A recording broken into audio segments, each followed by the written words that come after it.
بسم اللہ الرحمن الرحیم۔ السلام علیکم۔ آپ کا میزبان عامر شہزاد ایک نئی ویڈیو کے ساتھ آپ کی خدمت میں حاضر ہے۔ امید کرتا ہوں آپ سب خیریت سے ہوں گے۔ معزز ناظرین، آج ہم سورہ مومنون کا ایک مختصر سا خلاصہ سننے کی سعادت حاصل کریں گے۔ سورہ مومنون مکہ مکرمہ میں نازل ہوئی۔ اس صورت میں 6 رکوع اور 118 آیتیں ہیں۔ اس صورت کی ابتدا میں مومنوں کی کامیابی، ان کے اوصاف اور آخرت میں ان کی جزا بیان کی گئی ہے۔ اس مناسبت سے اس صورت کا نام سورہ مومنون رکھا گیا ہے۔ اس صورت کا مرکزی مضمون یہ ہے کہ اس میں خالق کے وجود، اس کی وحدانیت، نبوت اور رسالت کے ثبوت اور موت کے بعد زندہ کیے جانے پر مختلف دلائل کے ساتھ کلام کیا گیا ہے، اور اس صورت میں یہ مضامین بیان کیے گئے ہیں۔ نمبر 1، اس صورت کی ابتدا میں 7 اوصاف کے حامل مومنوں کو آخرت میں کامیاب ہونے کی بشارت سنائی گئی، اور آخرت میں انہیں ملنے والی عظیم جزا فردوس کی میراث بیان کی گئی۔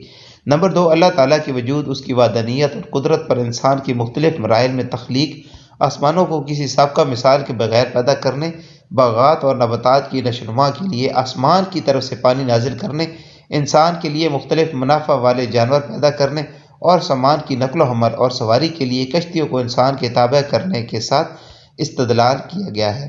نمبر 3، مشرکین کی طرف سے پہنچنے والی اذیتوں پر اپنے حبیب صلی اللہ تعالیٰ علیہ وآلہ وسلم کو تسلی دینے کے لیے اللہ تعالیٰ نے حضرت نوح علیہ السلام، حضرت ہود علیہ السلام، حضرت موسیٰ علیہ السلام، حضرت ہارون علیہ السلام، حضرت عیسیٰ علیہ السلام اور ان کی والدہ حضرت مریم رضی اللہ تعالیٰ عنہا کے واقعات بیان فرمائے۔ نمبر 4، دین اسلام قبول کرنے سے تکبر کرنے پر نیز اللہ تعالیٰ کے حبیب صلی اللہ تعالیٰ علیہ وآلہ وسلم کی طرف جنون اور جادوگر ہونے وغیرہ کی نسبت کرنے پر، اور سید المرسلین صلی اللہ تعالیٰ علیہ وآلہ وسلم کی رسالت پر ایمان نہ لانے کی وجہ سے کفار مکہ کو سرزنش کی گئی اور عذاب کی وعید سنائی گئی، اور انہیں قیامت کے دن پہنچنے والے عذاب اور سختی کی خبر دی گئی، اور ان کے سامنے مرنے کے بعد دوبارہ زندہ کیے جانے پر مختلف دلائل پیش کیے گئے۔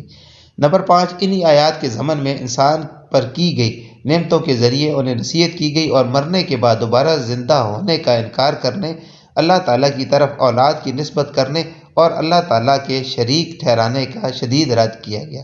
نمبر 6، حساب کے وقت کی شدتیں اور ہولناکیاں بیان کی گئیں۔ نمبر 7، قیامت کے دن لوگوں کو سعادت مند اور بدبخت 2 گروہوں میں تقسیم کر دیے جانے کا ذکر کیا گیا۔ نمبر 8، اس دن نسب کے فائدہ مند ہونے کو بیان کیا گیا، اور کفار کی دنیا کی طرف لوٹ جانے اور نیک اعمال بجا لانے کی تمنا بیان کی گئی۔ نمبر 9، مسلمانوں پر ہنسنے اور ان کا مذاق اڑانے پر کفار کو سرزنش کی گئی، اور ان سے دنیا میں ٹھہرنے کی مدت کے بارے میں سوال کیا گیا۔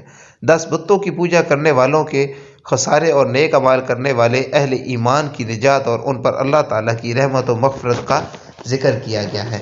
معزز ناظرین، آخر میں سورہ مومنون کی اپنے سماع قبل سورۃ حج کے ساتھ مناسبت یہ ہے کہ سورہ حج کے آخر میں مسلمانوں کو اخروی کامیابی حاصل ہونے کی امید پر اچھے اعمال کرنے کا حکم دیا گیا، اور سورہ مومنون کی ابتدا میں وہ اچھے کام بتا دیے گئے جن سے مسلمان اخروی کامیابی حاصل کر سکتے ہیں۔ اللہ تعالیٰ ہمیں بھی قرآن کریم کو پڑھنے، اس کو سمجھنے اور اس پر عمل کرنے کی توفیق عطا فرمائے، تاکہ ہم بھی دنیا اور آخرت میں کامیاب ہو سکیں۔ معزز ناظرین، اگر آپ کو میری یہ ویڈیو اچھی لگی ہے تو پلیز اسے لائک کریں اور دوسروں کے ساتھ شیئر کریں، اور ہمارا چینل اسلام کا نور سبسکرائب کریں۔ اللہ حافظ۔